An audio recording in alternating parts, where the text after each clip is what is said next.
Good morning, kids. How are you? Yes, I am back with yet another interesting lesson for you, my dear class 8 students. Today, I am taking you to the lesson called The Boy Who Asked More. The boy who asked more. ಹೆಚ್ಚು ಬೇಕು ಅಂತ ಕೇಳಿದ ಹುಡುಗನ ಕಥೆ. By the way, you're all the fans of cricket and other sports. You know, there is or there was an advertisement regarding Pepsi or some other soft drinks. And definitely you may remember one line of the advertisement in that, Dil mange more. Dil mange more. What does it mean? ಇನ್ನೂ ಹೆಚ್ಚು ಬೇಕು ಅಂತ ಮನಸ್ಸು ಕೇಳ್ತದೆ ಅಂತ. That's an advertisement. Just remember that. And here it is a story of a poor boy. He asked for more. What did he ask? He did not ask Pepsi. He did not ask Coca-Cola. He did not ask Mirinda. He asked for food. He was a poor boy. He was an orphan. He asked for food. ಅನಾಥ ಹುಡುಗ, ತಂದೆ ತಾಯಿ ಇಲ್ಲದಂಥ ಒಬ್ಬ ಹುಡುಗ ಒಂದು ಆಶ್ರಮದಲ್ಲಿ ಬೆಳೆಯುವಂಥ ಸಂದರ್ಭದಲ್ಲಿ ಇನ್ನೂ ನನಗೆ ಹೆಚ್ಚು ಆಹಾರ ಬೇಕು, ನನಗೆ ಹಸಿವೆ ಜೋರಾಗ್ತಾ ಇದೆ ಅಂತ ಕೇಳಿದ್ದಕ್ಕೆ ಅವನಿಗೆ ಏನೆಲ್ಲ ಪನಿಷ್ಮೆಂಟ್ ಆಯಿತು, ಯಾವ ರೀತಿ ಅವನ ಜೀವನ ಕೊನೆಯಾಯಿತು, ಯಾವ ರೀತಿ ಅವನ ಜೀವನವನ್ನು ಎದುರಿಸಿದ ಅನ್ನುವಂಥ ಒಂದು ಕಷ್ಟದ ಸಂಗತಿಯನ್ನು ತೋರಿಸುವಂಥ ಒಂದು ಸಣ್ಣ ಪಾಠ ಇದು. It is written by Charles Dickens. Charles Dickens, a famous British poet, and he has clearly depicted how difficult for the orphans andre anatha, how difficult it is for orphans to lead the life. ಅನಾಥರಿಗೆ ಜೀವನ ಸಾಗಿಸುವುದು ಎಷ್ಟು ಕಷ್ಟ ಇರ್ತದೆ ಅಂತ ಹೇಳಲಿಕ್ಕೆ ಇರುವಂಥ ಒಂದು ನೀತಿ ಕಥೆ ಇದೆ. The protagonist character in this prose, protagonist ಅಂದರೆ ಪ್ರಮುಖವಾದಂಥ ಪಾತ್ರ, ಈ ಪಾಠದಲ್ಲಿ ಬರುವಂಥ ಪ್ರಮುಖವಾದಂಥ ಪಾತ್ರ ಅಂದರೆ ಆಲಿವರ್ ಟ್ವಿಸ್ಟ್. ಅದು ಒಬ್ಬ ಹುಡುಗನ ಹೆಸರು, Oliver twist. He was an orphan. Orphan ಅಂದರೆ ಆಗಲೇ ನಾನು ಹೇಳಿದೆ, ಅನಾಥ.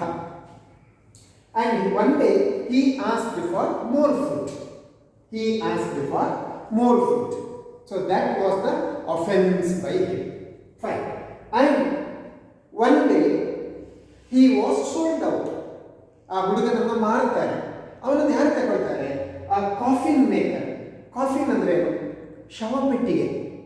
ಸಾಮಾನ್ಯವಾಗಿ ಕ್ರೈಸ್ತರಲ್ಲಿ ಮತ್ತು ಮುಸ್ಲಿಂ ಸಮುದಾಯದವರಲ್ಲಿ ಮತ್ತು ಇನ್ನಿತರ ಕೆಲವು ಸಮುದಾಯದವರಲ್ಲಿ ಒಬ್ಬ ವ್ಯಕ್ತಿ ಸತ್ತರೆ ಅವನ ಹೆಣವನ್ನು ಕೊಂಡೋಗ್ಲಿಕ್ಕೆ ಒಂದು ಪೆಟ್ಟಿಗೆ ಮಾಡ್ತಾರೆ. ಶವ ಪೆಟ್ಟಿಗೆ ಅಂತ ನಾವು ಕರೀತೇವೆ ಅದನ್ನು ಕನ್ನಡದಲ್ಲಿ. ಅದನ್ನು ಕಾಫಿನ್ ಬಾಕ್ಸ್ ಅಂತ ಇಂಗ್ಲೀಷಲ್ಲಿ ಕರೀತಾರೆ. ಆ ಕಾಫಿನ್ ಬಾಕ್ಸನ್ನು ಮಾಡುವಂಥ ಒಬ್ಬ ವ್ಯಾಪಾರಿ ಈ ಹುಡುಗನನ್ನು ತಗೊಳ್ತಾನೆ, ಪರ್ಚೇಸ್ ಮಾಡ್ತಾನೆ. ಆಮೇಲೆ ಏನಾಗ್ತದೆ, finally he runs away to London. So after few days he ran away to London. ಅವ ಲಂಡನ್ನಿಗೆ ಓಡಿ ಹೋಗ್ತಾನೆ. ಇಷ್ಟೆಲ್ಲ ಸಂಗತಿಗಳು ಆ ಹುಡುಗನ ಜೀವನದಲ್ಲಿ ನಡೆದು ಹೋಗ್ತದೆ. And now I invite you to come to page number 60, page number 60, and I will read it for you.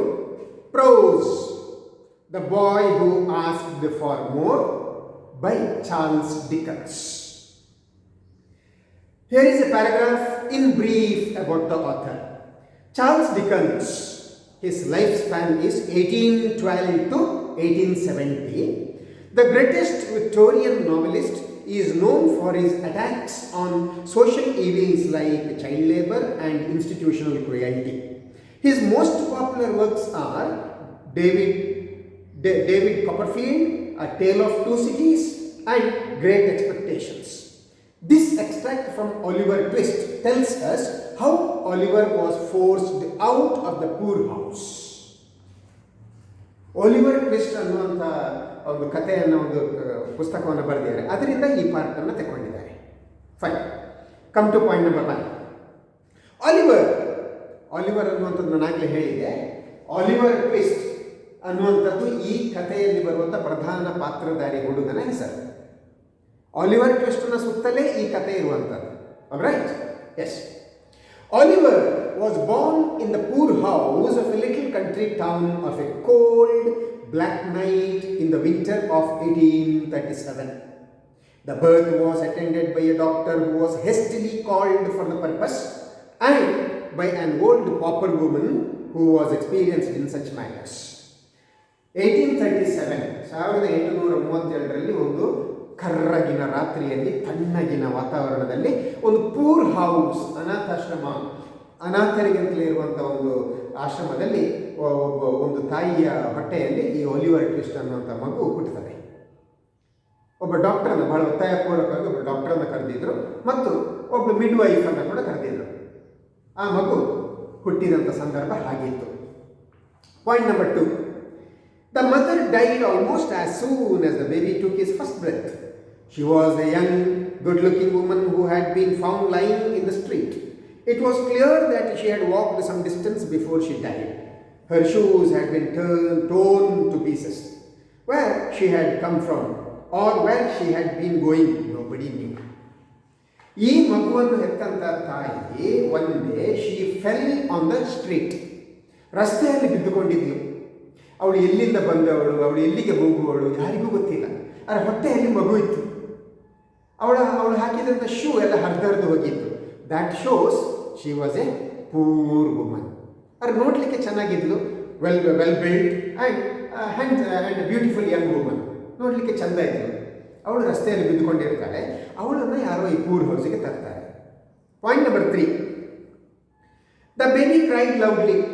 If he could have known that he was now an orphan of a poor house, it is likely that he would have cried still louder. ಈ ಮಗು ಹುಟ್ಟಿ ಮೊದಲನೇ ಉಸಿರು ತಗೊಳ್ಳೋ ಮೊದಲೇ ಆ ತಾಯಿ ಸತ್ತೋಗ್ತಾಳೆ. ಈ ಮಗು ಅನಾಥ ಆಗ್ತದೆ. ಆ ಮಗು ಕೂಗ್ತದೆ. ಸಾಮಾನ್ಯವಾಗಿ all the children will CRY ಅಲ್ವಾ? ಹುಟ್ಟಿದ ಮೇಲೆ ನಾವು ನೀವು ಎಲ್ಲವೂ ಕೂಗಿದವರೇ. ಹುಟ್ಟಿದ ತಕ್ಷಣ ಎಲ್ಲ ಆರೋಗ್ಯವಂತ ಮಕ್ಕಳು ಕೂಗ್ತಾರೆ. ಈ ಮಗು ಕೂಡ, ಆಲಿವರ್ ಟ್ವಿಸ್ಟ್ ಕೂಡ ಕೂಗ್ತಾನೆ. ಆದರೆ ಇಲ್ಲಿ ಒಂದು ಚಾರ್ಲ್ಸ್ ಡಿಕನ್ಸ್ ಹೇಳ್ತಾನೆ, ಬಹುಶಃ ಆ ಹೊತ್ತಿಗೆ ನಾನು ಅನಾಥ ಆಗಿದ್ದೇನೆ ಅಂತ ಹೇಳಿ ಆ ಮಗುವಿಗೆ ಗೊತ್ತಿದ್ದಿದ್ರೆ ಅದು ಇನ್ನೂ ಜೋರಾಗಿ ಕೂಗ್ತಿತ್ತೋ ಏನೋ ಅಂತ. ಅಂದರೆ ಅದೊಂದು ಕಾವ್ಯಾತ್ಮಕ ಶೈಲಿ. It's an artistic and it's a poetic way of narrating the things. Yes, one second.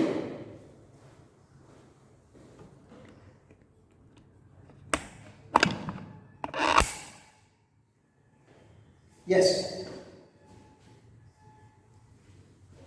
my dear students, I'm sorry, there was a little disturbance. Fine. So, that boy, Oliver Twist, he was the orphan by birth itself. So, immediately after his birth, the mother died and he was brought up in the poor house, in the orphan house. Fine. Come to point number 4. They called him Oliver Twist, a name invented by Mr. Bumble, the town beadle, because he could not think of any other.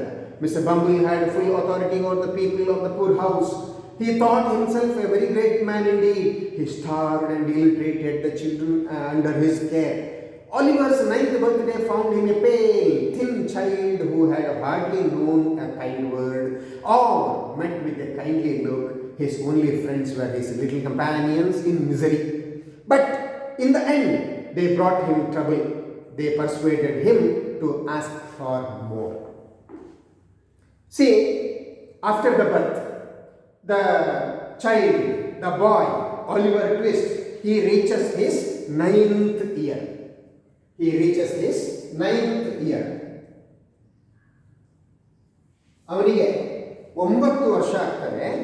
9 ವರ್ಷ ಆದಾಗ ಅವನ ಬರ್ತ್ಡೇಯನ್ನು ಆಚರಣೆ ಮಾಡ್ತಾರೆ. ಆಗ ನಡೆದಂಥ ಘಟನೆ. C, there is a word called the town beadle. The town beadle means the officer who takes care of the town, and especially the officer who takes care of this poor house. ಈ ಅನಾಥಾಶ್ರಮವನ್ನು ನೋಡಿಕೊಳ್ತಿದ್ದಂತಹ ಒಬ್ಬ ಅಧಿಕಾರಿಯನ್ನು town Beadle ಅಂತ ಕರೀತಾರೆ. ಅಂದರೆ ನಗರದ ಅಧಿಕಾರಿ. ಅವನಿಗೆ ಜವಾಬ್ದಾರಿ ಏನು? ಈ ಅನಾಥಾಶ್ರಮವನ್ನು ನೋಡಿಕೊಳ್ಳುವಂಥದ್ದು. And his name was Bumble. And Bumble was such a cruel man. ಅವನು ಎಷ್ಟು ಕ್ರೂರಿ ಅಂತ ಹೇಳಿದರೆ, ಅಲ್ಲಿ ಇದ್ದಂಥ ಅನಾಥ ಮಕ್ಕಳಿಗೆ ಒಂದೇ ಒಂದು ದಿನ ಒಳ್ಳೆಯ ಮಾತುಗಳನ್ನು ಮಾಡಿದವನಲ್ಲ, ಕರುಣೆಯಿಂದ ಅವರನ್ನು ಕಂಡವನಲ್ಲ. ಅಂಥ ಒಬ್ಬ ಅಧಿಕಾರಿಯ ಕೆಳಗೆ ಈ ಹುಡುಗನ 9ನೇ ವರ್ಷದ ಬರ್ತ್ಡೇ ಬರ್ತದೆ. ಆ ಬರ್ತ್ಡೇ ಬಂದಾಗ ಏನಾಗ್ತದೆ?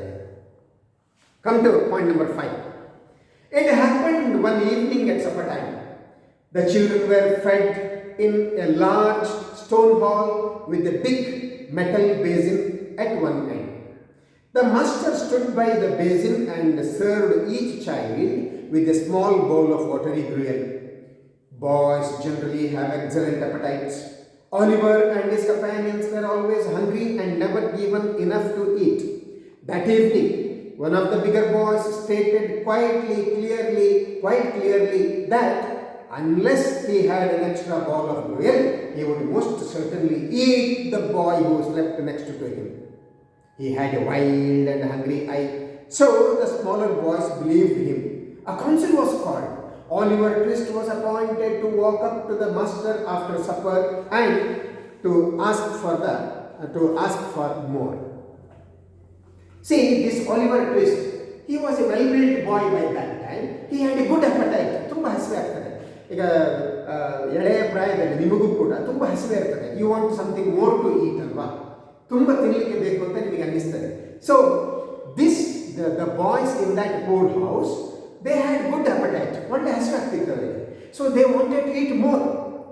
And this Oliver Twist funnily one day said, ಅವನು ಸುಮ್ಮನೆ ಈ ಆಲಿವರ್ ಟ್ವಿಸ್ಟ್ ತಮಾಷೆಗೆ ಹೇಳಿದ, ನನಗೆ ಇವತ್ತು ಒಂದು ಗ್ರೂಯಲ್ ವಾಟರಿ ಗ್ರೂಯಲ್ ಅಂದರೆ ಒಂದು ದೊಡ್ಡ ಬೌಲ್, ಆ ಬೌಲ್ನಲ್ಲಿ ದ್ರವ ಆಹಾರವನ್ನು ಕೊಡ್ತಾನೆ. ಸೇ ಫಾರ್ ಎಕ್ಸಾಂಪಲ್ ಸೂಪ್ ಅಂತೆಲ್ಲ ನೀವು ಹೇಳ್ತೀರಲ್ಲ, ಸೂಪ್ ಹೇಗಿರ್ತದೆ? It's A liquid.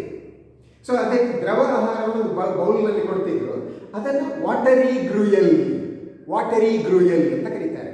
ದ್ರವ ಆಹಾರ ತುಂಬಿದಂತಹ ಪಾತ್ರೆ. So that boy, this twist, Oliver Twist, after having one gruel, he wanted another. But Mr. Bumble, the town beadle officer, he was not serving more. So this hungry Oliver Twist one day funnily said, today if I do not get more food, I will certainly eat the boy sleeping next to me. ಇವತ್ತು ನನಗೆ ಹೊಟ್ಟೆ ತುಂಬ ಸಿಗದಿದ್ರೆ ನಾನು ರಾತ್ರಿ ನನ್ನ ಪಕ್ಕದಲ್ಲಿ ಮಲಗಿರುವಂಥ ಹುಡುಗನನ್ನೇ ತಿಂದು ಬಿಡ್ತೇನೆ ಅಂತ ಹೇಳಿದ. So funnily saying, but all the boys they believed that. All other boys believed that. ಉಳಿದ ಎಲ್ಲ ಹುಡುಗರು ನಂಬಿಬಿಟ್ರು, ರಾತ್ರಿ ಇವ ನಮ್ಮನ್ನು ತಿಂದು ಬಿಟ್ರೆ ಏನು ಗತಿ. So they lodged A complaint ಕೊಟ್ಟಾಗ ಮಿಸ್ಟರ್ ಬಂಬಲ್ ಒಂದು ಕೌನ್ಸಿಲ್ ಸಭೆ ಕರೆದು ಈ ಆಲಿವರ್ ಟ್ವಿಸ್ಟನ್ನು ಅಲ್ಲಿಗೆ ಬರಲಿಕ್ಕೆ ಹೇಳಿ ಅಲ್ಲಿ ಏನು ನಡೀತದೆ ನೋಡಿ. Come to next page. Come to point number 6. This is the page now. The gruel was served out and was quickly swallowed. The boys whispered among themselves and forced Oliver to go. He advanced to the master, bowl in hand, and said in a little frightened voice, "Please, sir, I want some more." The master was a fat, healthy man, but he turned very pale at this. "What?" he said, as if he could not believe his ears. "Please, sir, I want some more." ಆ ಕೌನ್ಸಿಲ್ನಲ್ಲಿ this boy Oliver twist ಉಳಿದ ಎಲ್ಲ ಹುಡುಗರ ಜೊತೆ ಅವನು ಕೂಡ ಹೋಗ್ತಾನೆ. ನೋಡಿ ಆ ಚಿತ್ರದಲ್ಲಿ ನೋಡಿ, ಫುಡ್ ತಗೊಳ್ಳಿಕ್ಕೆ ಅವರು ಸಾಲು ನಿಂತಿದ್ದಾರೆ. ಆ್ಯಂಡ್ ಆಫ್ಟರ್ ಸ್ವ್ಯಾಲೋ ಮಾಡಿದ್ರೆ ನುಂಗಿಬಿಡು. ಮೊದಲ ಬೌಲ್ನಲ್ಲಿ ಸಿಕ್ಕಿದ್ದನ್ನು ಆಲಿವರ್ ಟ್ವಿಸ್ಟ್ ನುಂಗಿಬಿಟ್ಟ, ಗಬಗಬನೇ ಕುಡಿದು ಬಿಟ್ಟ. ಯಾಕೆ? ಅಷ್ಟು ಹಸಿವಾಗಿತ್ತು ಅವನಿಗೆ. And again he went near the master. Master was serving the food. That master was a fat man and angry man, and with a frightened voice, ಹೆದರಿದ ಧ್ವನಿಯಲ್ಲಿ ಮೆಲ್ಲಗೆ ಹೇಳಿದ, "I want a little more" ಅಂತ ಕೇಳಿದ. ನನಗೆ ಇನ್ನೂ ಸ್ವಲ್ಪ ಬೇಕು. ಆ ಮಾಸ್ಟರ್ಗೆ ಸಿಟ್ಟು ಬಂತು. ವಾಟ್, ಏನು ಅಂತ ಕೇಳಿ ಈ ಹುಡುಗನ ತಲೆಗೆ ಒಂದು ಕುಂಡಿ ಹಾಕ್ತಾನೆ, ತಲೆಗೆ ಬಡಿತಾನೆ. ಆಗ ಇವನು ಪುನಃ ಹೆದರಿ ಪುನಃ ಹೇಳ್ತಾನೆ, "ಐ ವಾಂಟ್ ಮೋರ್ ಅಂತ ಕೇಳ್ತಾನೆ. And the story continues. Point number 7. The master aimed a blow at his head, seized him by his arms, and shouted for the beadle. Mr. Bumble rushed into the room in great excitement and was filled with horror when he heard of Oliver's crime. Asked for more? He exclaimed. I never heard of such a thing. Depend on it, this miserable boy will be hung. ಅವನ ತಲೆಗೆ ಒಂದು ಪೆಟ್ಟನ್ನು ಕೊಟ್ಟಂತ ಈ serve ಮಾಡುವಂತ master he shouted and called Mr. Bumble. And Bumble rushed there. Bumble ಓಡಿ ಬಂದು ಏನಾಯಿತು ಅಂತ ಕೇಳಿದ. Then the master who was serving the food, ಆಹಾರ ವಿತರಿಸ್ತಿದ್ದಂಥ ಮಾಸ್ಟರ್ ಹೇಳಿದ, ಇವ ಇನ್ನೂ ಬೇಕು ಅಂತ ಕೇಳಿದ ಅಂತ. And after listening that report, Bumble was excited. ಅವನಿಗೆ ಆಶ್ಚರ್ಯ ಆಯಿತು. ಇನ್ನೂ ಬೇಕು ಅಂತ ಕೇಳಿದ್ನ ಇವನು, ಇದು ಬಹಳ ದೊಡ್ಡ ಅಪರಾಧ, ಈ ಅಪರಾಧಕ್ಕಾಗಿ ಅವನನ್ನು ಹ್ಯಾಂಗ್ ಮಾಡುತ್ತೇವೆ, ಅವನನ್ನು ನೇಣಿಗೆ ಹಾಕ್ತೇವೆ ಅಂತೇಳಿ ಬಂಬಲ್ ಅವನಿಗೆ ಪನಿಷ್ಮೆಂಟ್ ಅನ್ನು ಕೊಟ್ಟ. ಮತ್ತು ಮುಂದೆ ಏನಾಗ್ತದೆ, point number 8. As a punishment for his greed and boldness, Oliver was immediately locked in a room to spend the night alone. Early next morning, a notice was pasted on the outside of the gate, offering a reward of 5 pounds to any man or woman who would take Oliver Twist off the hands of the poorhouse. As a part of punishment, ಶಿಕ್ಷೆಯ ಭಾಗವಾಗಿ ತಕ್ಷಣ Oliver Twist ಅನ್ನು ಒಂದು ಜೈಲಲ್ಲಿ ಹಾಕಿದರು. ಅವನೊಬ್ಬನೇ, whole night he was alone. ಮರುದಿನ ಬೆಳಗ್ಗೆ ಗೇಟ್ ನಂತರ ಒಂದು ದೊಡ್ಡ ಪೋಸ್ಟರ್ ಹಾಕಿದರು, ಆಲಿವರ್ ಟ್ವಿಸ್ಟ್ ಅಂತ ಒಬ್ಬ ಇದ್ದಾನೆ, ಅವನನ್ನು ಯಾರಾದರೂ ನೀವು ಪರ್ಚೇಸ್ ಮಾಡೋದಿದ್ರೆ 5 ಪೌಂಡಿಗೆ ನಾವು ಕೊಡ್ತೇವೆ ಅವನನ್ನು ಅಂತ. 5 ಪೌಂಡ್ ಕೊಟ್ಟು ಇವನನ್ನು ತಗೊಳ್ಬೋದು ಅಂತ. ಅವನನ್ನು ಸೇಲ್ ಮಾಡೋದು, ಅವನನ್ನು ಮಾರಾಟ ಮಾಡಿಬಿಡುವಂಥ ಯೋಚನೆ. Okay, and the last part of the story ಏನಾಗ್ತದೆ ನೋಡಿ. ಇದು miserable end of his life. Come to page number 63. A coffin maker came to know about the notice and bought the orphan boy from the poorhouse. There also he was treated cruelly, so he ran away to London. There he faced further difficulties. However, by chance, he met 2 kind people, Mr. Brownlow and Miss Rosemary. There, these kind people also discovered that he was their own relative and had to be protected from his stepbrother, Mr. Monks. Mr. Monks had planned to take away Oliver's share of property, but with Mr. Brownlow's help, Oliver got his rightful share of the property and lived happily. See, coffin maker, ಶವಪೆಟ್ಟಿಗೆಯನ್ನು ತಯಾರಿಸುವ Oliver Twist ಅನ್ನು purchase ಮಾಡಿ ಅಲ್ಲೂ ಕೂಡ he was ill treated. ಆ coffin maker ಕೂಡ ಅವನಿಗೆ ತುಂಬ ಶಿಕ್ಷೆ ಕೊಡ್ತಿದ್ದ, ಪನಿಷ್ಮೆಂಟ್ ಕೊಡ್ತಿದ್ದ. ಹಾಗಾಗಿ ಅವನು ಒಂದು ದಿನ ಈ ರ್ಯಾನ್ ಅವೇ ಟು ಲಂಡನ್ಗೆ ಓಡಿ ಹೋಗಿ ಲಕ್ಕಿ ಅಲ್ಲಿ ಬ್ರೌನ್ಲೋ ಆ್ಯಂಡ್ ರೋಸ್ ಮೇರಿ ಅನ್ನುವಂಥ ದಂಪತಿಗಳು ಅವನನ್ನು ಕಾಣ್ತಾರೆ. ಅವರಿಗೆ ಖುಷಿಯಾಗಿ ಅವರ ಮಗನ ಹಾಗೆ ಇವನನ್ನು ಸಾಕಿ ಅವರ ಆಸ್ತಿಯಲ್ಲಿ ಇವನಿಗೊಂದು ಪ್ರಾಪರ್ಟಿ, ಒಂದು ಶೇರನ್ನು ಕೂಡ ಕೊಡ್ತಾರೆ. So finally you see come to the last but one line. Mister Monks ಬ್ರೌನ್ಲೋನ ಸ್ಟೆಪ್ ಬ್ರದರ್, ಮಲತಾಯಿಯ ಮಗ, ಬ್ರೌನ್ಲೋನ ಮಲತಾಯಿಯ ಮಗ mister Monks. Mr. Monks had planned to take away Oliver's share of property, but with Mr. Brownlow's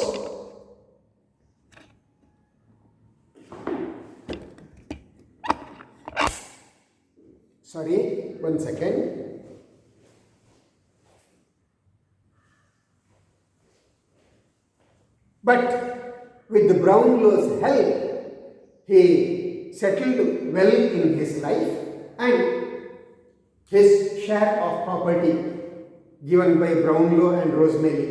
ಆ ಬ್ರೌನ್ಲೋ ಮತ್ತು rosemary ದಂಪತಿಗಳನ್ನು ದತ್ತು ತಗೊಂಡಿದ್ರಲ್ಲ, ಆ ದತ್ತು ತಗೊಂಡದ್ದಕ್ಕಾಗಿ ಅವನಿಗೆ ಅವನ ಶೇರನ್ನು ಕೊಟ್ಟು ಅವನು ಸುಖವಾಗಿ ಜೀವಿಸುವ ಹಾಗೆ ಆಯಿತು.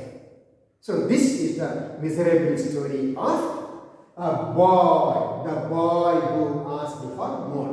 Who is the boy? Oliver Twist. He was an orphan. ಹುಟ್ಟಿದ ತಕ್ಷಣ ಅಮ್ಮ ಸತ್ತು ಹೋದದ್ದು. 1837 ಕರ್ರಗಿನ ರಾತ್ರಿಯಲ್ಲಿ ಚಳಿಯ ವಾತಾವರಣದಲ್ಲಿ ಅವ ಹುಟ್ಟಿದ್ದು. And asked for more. ಏನು ಕೇಳಿದ್ದು? ತಿನ್ನಲಿಕ್ಕೆ ಸ್ವಲ್ಪ ಜಾಸ್ತಿ ಬೇಕು ಅಂತ ಕೇಳಿದ್ದು. ಅದಕ್ಕೋಸ್ಕರ ಅವನಿಗೆ ಪನಿಷ್ಮೆಂಟ್, ಅವನನ್ನು ಮಾರಾಟ ಮಾಡಿದ್ದು. ಕಾಫಿ ಮೇಕರ್ ಅವನನ್ನು ತಗೊಂಡದ್ದು, ಅವನು ಕಷ್ಟಪಟ್ಟದ್ದು. ಅಲ್ಲಿಂದ ಲಂಡನ್ನಿಗೆ ನಾವು ಓಡಿ ಹೋದದ್ದು. ಅಲ್ಲಿ ಬ್ರೌನ್ಲೋ ಮತ್ತು ರೋಸ್ ಮೇಲಿ ದಂಪತಿಗಳು ಅವನನ್ನು ಕಾಪಾಡಿದ್ದು. ಮತ್ತು ಬ್ರೌನ್ಲೋನ ಸ್ಟೆಪ್ ಬ್ರದರ್, ಮಲತಾಯಿಯ ಮಗನ ಜೊತೆ ಇವನನ್ನು ಪ್ರಾಪರ್ಟಿ ಶೇರ್ ಕೊಟ್ಟು ಜೀವನದಲ್ಲಿ ಸೆಟ್ಲ್ ಆಗುವ ಹಾಗೆ ಮಾಡಿತ್ತು. So this way Oliver Twist, he had miserable but a beautiful life in the end. Okay, that's all. Keep studying. Good luck.